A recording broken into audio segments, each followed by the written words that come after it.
Welcome to Easy Email Marketing. I'm your host, Yale Keown, mum, FIFO wife, MBA, coffee lover, survivor superfan, and creator of the email experience. In Easy Email Marketing, you'll benefit from my nearly 20 years experience, where I'll be teaching you all the tips, tricks, and insider info on how to create feel-good, non-spammy experiences for your subscribers. Let's get stuck in. Welcome back to Easy Email Marketing. I'm your host, Yale Keown, and in today's episode, I want to share a quick tip with you that will save you a lot of sanity when using your email marketing software.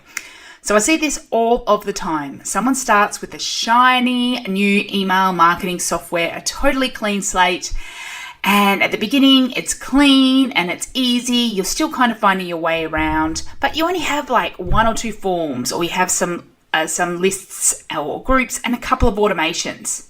But then over time, you add another lead magnet and another lead magnet, or you change your mind about this welcome series and you want to experiment with different emails. Or you want to start experimenting with segmenting and sending emails to different groups. Or you want to add this extra automation and that automation. Or you want to add some preferences, like allowing someone to opt out. And before you know it, you've got dozens, if not hundreds, of tags, a ton of automations that you don't know what they do, and you're unsure if your unsubscribers are actually getting the right emails, and it all becomes just all too overwhelming. It is enough to make you pull your hair out and give up, or put your head in the sand, or often the case is that's when people come to me and go, can you just sort this out for me? But today I wanted to share a secret that I think will make it so much easier for you, a hack, if you will, and that is naming conventions. And this can be used no matter what email software you use. You can apply this strategy. For example, in ActiveCampaign and ConvertKit, the heart of the naming conventions would be around tags. For Klaviyo, it would be your lists and segments. For MailChimp, your tags and segments, and for MailerLite, your groups. But for ease of conversation, I'm going to be referring to tags mostly through this, but know that it can apply to lists or segments or groups. This is the heart of what we were talking about anyway, but we will extend it to sign up forms and automations, etc. in a little bit, so stay tuned for that. But we will begin with tags. If you aren't familiar with tags, they are essentially labels you can organize your subscribers by. So you can choose to add or remove tags in automations, or you can add and remove them when someone signs up, or if they're imported from somewhere, or like it's a Zapier, or sometimes you can even add them when someone like clicks a link in an email. There's tons of different ways you can add and remove tags. So when it comes to these naming conventions, I have 3 rules. The first rule is to tag everything, or, have a group for everything, or a list for everything. So you want to know exactly where someone has come from and what path they take. And tags is the easiest way to keep track of this. Sure, you can go in and create a dynamic segment and try to figure out who opened what emails and who signed up for what particular form. But I find that quite tedious and not helpful when you're trying to put together this map of the experience that your subscribers go through. So that's the first rule. Tag as many things as you can. So every time someone signs up for something, tag what they signed up for. Every time they move through a welcome series, tag that they're going through that. The next rule then is to have that naming convention. If you just name a tag guide, or footer form, or category A, but then you use a different convention for the next thing, it becomes very difficult to find everything. So I'd love you to ensure from the beginning that you choose a naming convention and stick to it. Or even if you do have already things set up, it's not too late. You can definitely go back in and rename them. So here's what I recommend when it comes to a naming convention, and it consists of 3 parts. Part 1 is what I call the action. What is happening? So it's a verb. So typically it's the action the subscriber takes, or it could be the action that you are going to do, or that the software goes between. So a few examples are opt-in, or lead magnet, or you can just do LM for short, because we like to have these short. You could have welcome, could be one, category, another, purchased, opt out, promo, waitlist. Any of these things that are meaningful to you in terms of an action your subscribers take or an action you want them to take, this would be what you use. And this will what it will do is it will put similar activities all together. So all your opt-ins will be together and easy to find, and it'll all be nicely alphabetically sorted for you. So if you're trying to find it, you can do that. So what I do is I have this word, and then I follow it with a colon. So opt-in, colon, then the next part, which is part 2, where we want to use a noun or what it is. So this is the main describer. So this is where you would put guide or discount code or category A or course name or the product they purchased or the service they booked, whatever that is. So if we put the two together, it will be opt-in colon guide or opt-in colon discount code or category colon category A.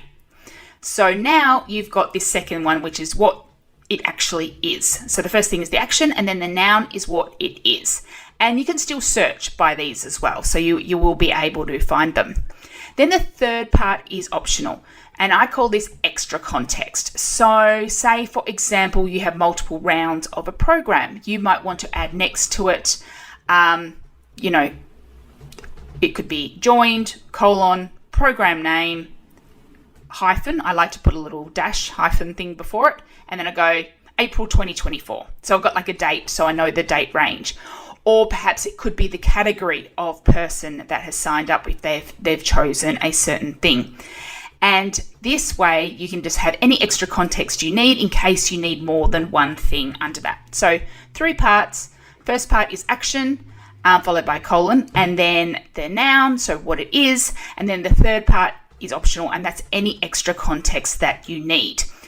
So we're basically labeling everything. So our examples are opt-in colon discount code or purchase colon course name dash April 2024, or it could be welcome colon category A. So we've got different welcome experiences for different people, etc. So this is just one suggestion. That's the main way I do it. Of course, if you think there's something more meaningful for you, you can choose the naming convention. The key is that you can find it and that it is meaningful to you. However, there are some cases where we do see slightly different conventions helpful. For example, if you have more than one business or you have really distinct audiences, you may want to start with your category first, or the business name if it's different. Normally I like to use an acronym here just to save space, but having something meaningful, then the colon, and then you follow that with the action and the noun and any extra details. So you might end up with 4 things. Then also there might be some that you use purely for routing. So what I mean by this is that instead of trying to remember how an automation is triggered or trying to remember how a Zap adds someone to your software, what I like to do is create tags for these steps. So for Zapier, I would have a tag called Zap, colon, and then the name of the Zap that I use. So now I know that this tag is associated with Zapier. And you could do this for any software that can add people to your system.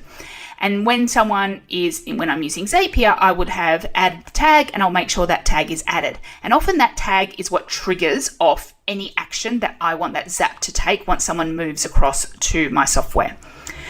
Also within automation, so say if I want to start another automation at the end of one, yes, you can often do this within software and just say add from one to another, but it can become really confusing and you sometimes forget how one starts and you end up with something that doesn't have a start and it's a bit daunting.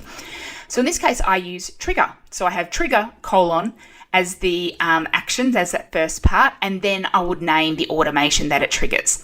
So it could be trigger your onboarding. So I have this for my Thrivecart integration. So anytime someone purchases something from my Thrivecart store, I have trigger colon TC for Thrivecart, and then it will trigger those things off. I also have ones like, okay, if someone is, if their subscription is about to end, I could have a trigger TC to annual membership, something like that. I can't remember the exact wording I've got, but then that will trigger off an automation that's got the same name. And so I know, and it's just easy to manage it.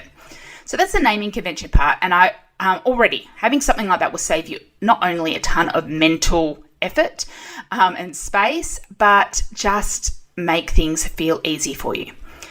But there is a rule 3. And this is where the real magic comes in and the real secret. This is naming everything the same. So here I'm referring to your sign-up form, your tag or group, and the automation that goes with it. So for example, if you had a guide as your lead magnet, you would have a tag called LM:guide or opt-in:guide. So you can easily link everything. You would also name your sign-up form LM:guide. And your delivery automation LM:guide. And then after that, you might say trigger: welcome, or you might say welcome: guide. So you can add these layers and everything is the same. If you have more than one form that you sign up for, like you might have a footer form and you might have a pop-up form, maybe you use the extra context section for the form, but not the tag. So it's LM:guide -pop-up. So you can still identify where they have come from and which form it was, like that form is there and it's still got a unique name for the form, but it still all ties back into the thing. And now you can find everything. You know what goes with what. Your system feels clean and nice, and you could even hand it over because it's so easy to explain to someone on your team. Okay, everything that is to do with this lead magnet or this process is named this thing. So hopefully this has inspired you a little bit to do a quick reorganization of your software. I'm kind of likening it to when, I watch some of those cleaning TikToks and it goes, oh, I really want to get in there and do it. So if this has got you interested and excited, get in there and do it now while you've got the dopamine going. But if you did want more guidance on this and very similar things, I have some how-to email marketing software courses. These are for ActiveCampaign, MailerLite, and Klaviyo. And I go into more specifics of how I recommend you set up your software. So I go through this process exactly for each of those pieces of software, but I go into a whole lot of extra detail in pretty much everything else. So you can find these in the Email Marketing Superstore at yaelkeone.com/shop. Or if you are just like, Yael, please do this for me, you can head to the Work With Me page on my website at yaelkeone.com and see the different ways that we can work together. It could be just a quick 90-minute strategy call and we get in and we roll our sleeves up and smash it out. It could be a day or it could be over a period of time. There are a few choices. So check that out or reach out via Instagram if you're just not sure. And you can find me there at Yael Keone. So thank you so much for joining me today. I would love to hear from you about what you've used from this episode or what you want to know more about in the future. Please let me know over on Instagram. Otherwise, I will see you in the next episode. Thank you for listening to Easy Email Marketing. It's an absolute honor that you chose to listen. If you love this episode, then it would mean the world to me if you could leave a review so that others can find this podcast and make their email marketing easy too. Finally, make sure to subscribe so that you don't miss a thing. Until next time, have an awesome day and make sure to keep showing up and serving in those inboxes.